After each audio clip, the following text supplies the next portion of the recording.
Alright, I've got something really special for you here today. This is a review of Rapido's EMD FL9 in N-Scale. I didn't plan on getting one of these at first until I started seeing some of the pictures of them, and then I instantly bought two. The Penn Central one on the very right is mine, and then I have a Conrail one coming, but it's the other number, 5022. So, I'm here at A-Trains. The other three are ones we have currently in store on the shelf. I will start by saying if you want one of these, you better hurry and try and find one, because Rapido have already said that they are completely sold out of them.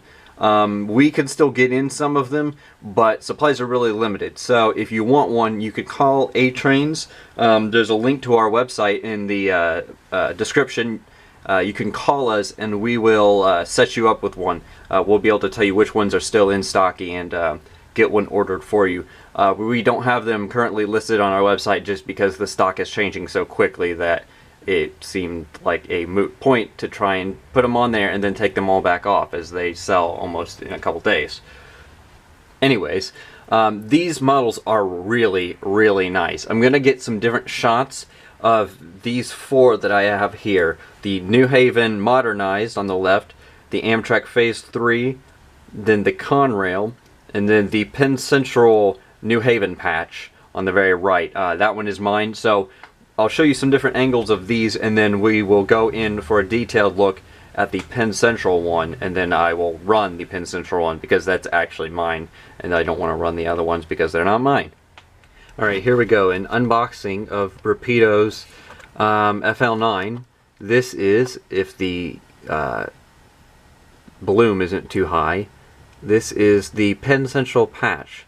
So this is the one that's in New Haven paint, but it has a Penn Central logo patched over it. Just quick look at the box. You have the details of the engine on both sides. You've got a barcode there, and then you have this little blurb on the bottom that says "Never miss an exciting announcement," and it's got some links to Rapido's social networks, especially Telegram and Carrier Pigeon. Really useful one there. I mentioned in the review saying something about, I don't know if it has magnetic couplers. Yes, it does, if I looked on the bottom of the box. Some other stuff just down here, general things. Now let's open this up. You can see also the packaging is inspired by the New Haven paint scheme that was used on these. Let's open it up now. Just your usual box. It's got a Rapido logo up there. Piece of plastic. Another piece of plastic holding in this. This is the locomotive. This is the Penn Central one, as I said. We'll take a closer look at this in a second. You have this piece of plastic here, and then you have another bright white piece of plastic underneath it. And then behind that, there's the instruction manual with something you'd need several magnifying glasses to be able to read that. I don't even know if the camera's going to be able to focus on it. It's very tiny. Not sure how anyone could possibly read that without several microscopes pointed into each other. But this side is much more useful. It has a lot of information on powering the locomotive, what kind of power pack to use. It also says that if you purchase the silent version of this, it comes with a voucher to get a free DCC decoder, because originally they were supposed to be shipped with them installed, and they ended up shipping them separate. So if you want a DCC silent locomotive, just buy the regular DC one and it'll come with a voucher. I don't have that because I don't have any of the silent ones around here. And then there's a bit of warranty information, and then you have the part that I needed, the information on what the functions are. And I'll show you all of the functions that are available besides the Grand Central Terminal mode, because I don't know how to do that one with a controller that I have here. Then everything else is just talking about CVs, and that's about it. It does mention something about breaking in, and I've already ran in this locomotive, so we're good on that front. Then behind that instruction manual you have this plastic vestibule piece that is separately applied, obviously, that you can just snap in. You'll see in the review I have that snapped in. And then behind that, there are two more things. Well, three more things, actually. You have this decal sheet here. This one, every single one is dependent on which model you get. So this one has some Penn Central and some early Conrail logos, and then a bunch of different numbers and some different colors. You've got this piece of paper saying, "Do you like your FL9?" And this is basically a little advertisement saying that they've got in-scale passenger cars, baggage cars actually, coming soon too. And they, from what I've heard, they've not sold very many of them. So if they're as good as quality as these FL9s, I would definitely recommend them. I don't know if I'll get any because I haven't really looked at them, but the Rapido seemed to do a pretty good job, so I have no hesitation in recommending these. And then there's finally another piece of paper saying that this is a decoder coupon. So I guess no matter which one, you get a DCC decoder coupon, even though this has sound, so I'm not sure why it would come with a silent decoder coupon, but whatever. I mean, I guess but this is the coupon that I mentioned earlier. If you get a silent one and you want a DCC decoder, regular DCC no sound decoder, then you get this coupon and you can mail it to Rapido and they will send you a Digitrex decoder. Alright, starting on the very front of the locomotive, you have what I think are microtrains couplers. That's what they look like, but I'm not entirely 100% sure, but that's what they look like. And they are tucked in there pretty well, especially the one on the back. And they're coupled really close, so when you have more than one unit of this coupled back to back, they're pulled in really close. And if you have the diaphragm that is packaged separately installed, it looks really good. Meanwhile, on the front we have lots of separately applied details. There's MU hoses, there's a couple of cut bar, there's brake hoses, there are numerous handrails on either side of the door, on either side of the pilot, on the driver's side of the nose of the locomotive, as well as several on top of the cab.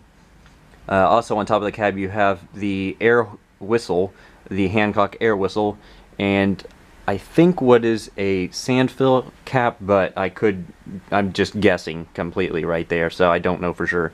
Also on the front there's some panels there that are just sort of painted on. I think there's slight crack around where they are, but there's nothing, it's nothing really crazy. And then you have the number boards on either side. This is 5006, as you can see. This is a Penn Central patched New Haven locomotive, so this is ex-New Haven with a Penn Central patch. In between the number boards you obviously have the headlight. The headlight is different from a lot of at least like Kato's F units and other F units that are available, where Kato has just an empty hole where the light sits, and you get really good light out of that, pretty bright light. But in real life these had sort of two beams that came out of the one headlight, and Rapido has accurately modeled that, and it looks really good, and you'll be able to see some different shots of that once the headlight's on. And then down between those two handrails you also have a cast-in door, and then on either side of the door there's some ribbing and I assume some vents. Then down on the plow you have that little notch that I didn't realize was actually what was on the real one until I looked at pictures. But there's a little notch there cut out in between the MU hoses right there underneath the coupler. And moving on to the side of the locomotive, you can see the front truck that has the bright red third rail pickup. They were probably bright red when they were first painted, but if you look at any pictures of these, the red is very dull, but I realize that they're doing it to make it look like a brand new one, and then if you want it to, you can weather it. Then above the truck you have a little bit of a ladder that hangs down from the body, and then that ladder turns into a little bit more of a cast-in sort of thing once you get up to the body. But there are two handrails on either side, and those handrails are really nice. All the handrails on this locomotive are really, really good. And then further up you have the windows. On the left-hand side of the door, from this angle, you can see the electromotive build plate and the little F signifying that this is the front of the locomotive. On the right side you can see a tiny little bit of text that says EDER3. Continuing back, you can see the silver grill that goes along the length of the locomotive on either side. It looks really good. I think it's still plastic, but it looks very shiny and it looks really nice.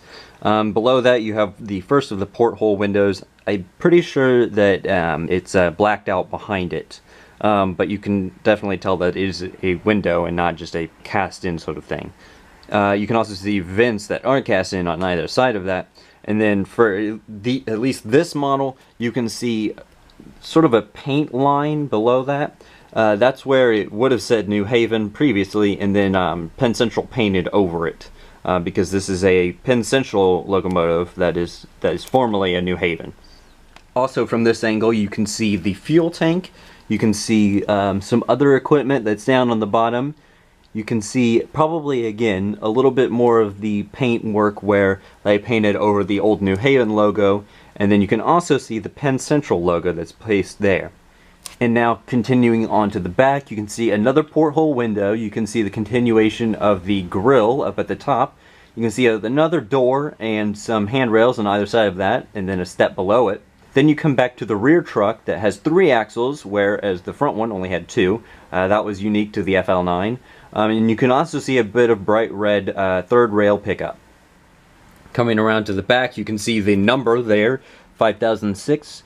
In real life, I can kind of see where they painted over it. They have a very slight different shade of black. It looks a little bit more glossy, where they would have used that paint to paint over the previous number and logos from the New Haven. You can also see some more handrails as well as a ladder there on the back corner. There's another one on the other side. Then, coming around to the actual back side, up at the very top you have a headlight. The headlight is very well lit. It doesn't have the dual beam like the front does, but I'm not sure if that's accurate or not. They may have just the single beam in real life. And then there's another sort of bit of detail off to the left of that, but I'm not sure what that is, and it's very small. Then below that, it looks like what would be number boards, but I don't think that they would have put them on there just because you wouldn't see them in real life, so I don't know what that actually is. It may be number boards that were used or not used, who knows. And then there's some ribbing going down either side of the vestibule. The door on this end of the locomotive looks really good, and then there's a vestibule piece that is packaged separately in the packaging that you can add on yourself. And when that is added on, and then you have 2 of these locomotives coupled back to back, it looks really good. They're really close coupled. And speaking of close coupled, you can see down below the vestibule, you can see the coupler that's tucked in there really well. It looks really good. It looks prototypical, honestly. Well, maybe not prototypical, but it looks, when coupled together, it looks prototypical. And then below that, you have a coupler cut bar, and then the MU hoses on either side of that, as well as brake hoses. There's only a little bit of a difference on the other side of the locomotive, the driver's side. There's a couple more handrails on this side, and then you have this black bar underneath the window that I'm not really sure what it is. In some of Rapido's initial pictures, that wasn't colored in black, it matched the paint, and sometimes I think there was 1 or 2 that didn't have it there. So I don't know exactly what that was, but if you do know what that is, feel free to comment, but I really have no idea. And then otherwise, we'll move on to the roof. Here on the roof you have what you've already seen on the front, the air horn and some of the handrails.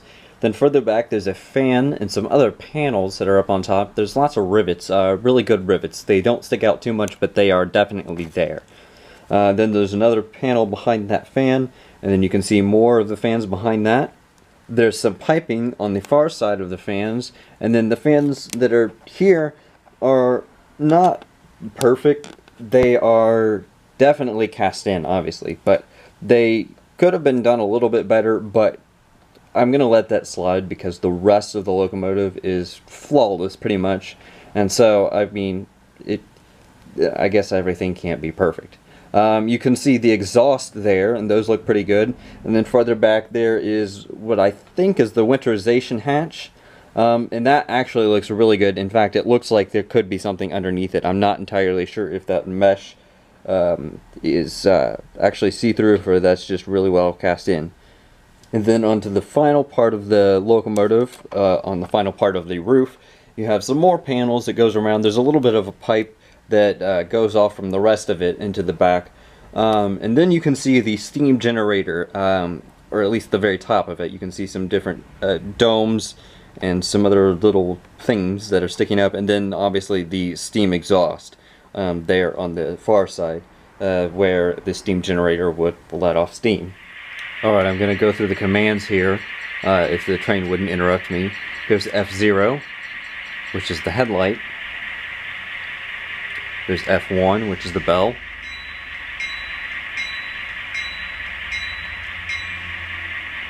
F2, which is the air whistle.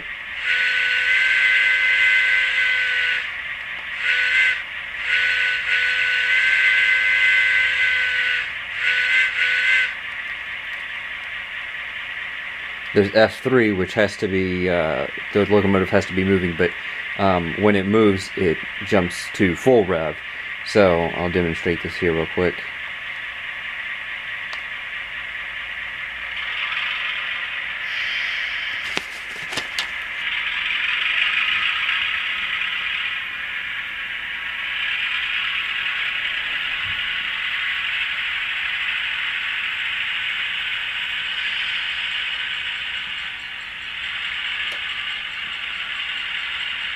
Okay, I don't think it got all the way up, but you get the idea. And next is another one like that. F4 is the dynamic brake. But you won't hear it unless the locomotive's moving.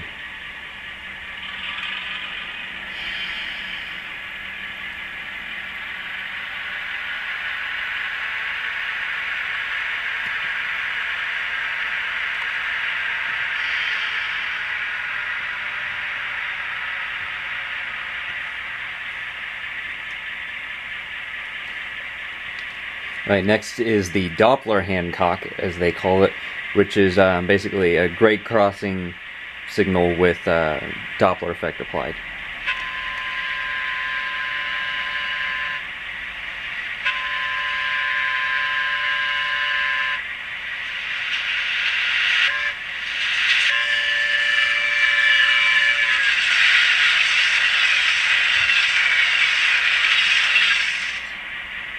Next we have F6, which is the steam generator.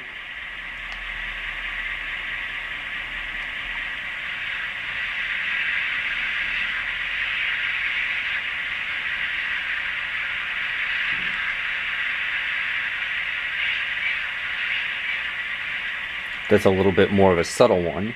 Then F7 is the dimmer, which I'm assuming is for the lights, but it's really hard to tell because there's not much of a difference when it's on or off. I think I can tell a difference, but it's so little that I don't even know why that's a thing. Then you have F8, which is the startup and shutdown sequence. So we'll go through both the shutdown now.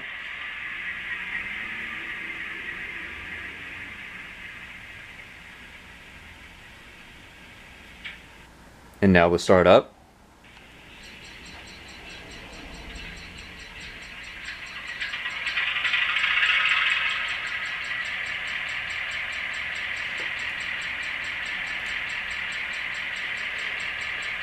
And then there's F11, which is brake, which basically just applies the brake. It's not really controlling the sound, but it is sort of like the emergency stop mode on many controllers, except it's not a sudden stop. It brings the locomotive slowly to a stop, but if you just hit it again, then the locomotive will resume the speed it was previously set at. Then F12 is switching mode, which you won't really be able to see from this angle, but I'll get another angle. But basically that turns on the rear headlight as well. And the last one I don't think I'll be able to show you is F14, Grand Central Terminal mode, which basically shuts off the diesel engine sound but keeps the traction motor sound going, because this locomotive can run on both diesel electric and pure electric power from a third rail. Alright, I'm sure people will yell at me for this, but I don't have any New Haven cars, no Penn Central cars, and no Metro North cars, no Conrail cars. So basically I'm just going to run this with part of the UP excursion train because that's what I have, and people who are worried about that will just have to buy their own so that way they can run it themselves prototypically.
Alright, just to wrap it up, just remind you that if you want one of these, go to a-trains.com.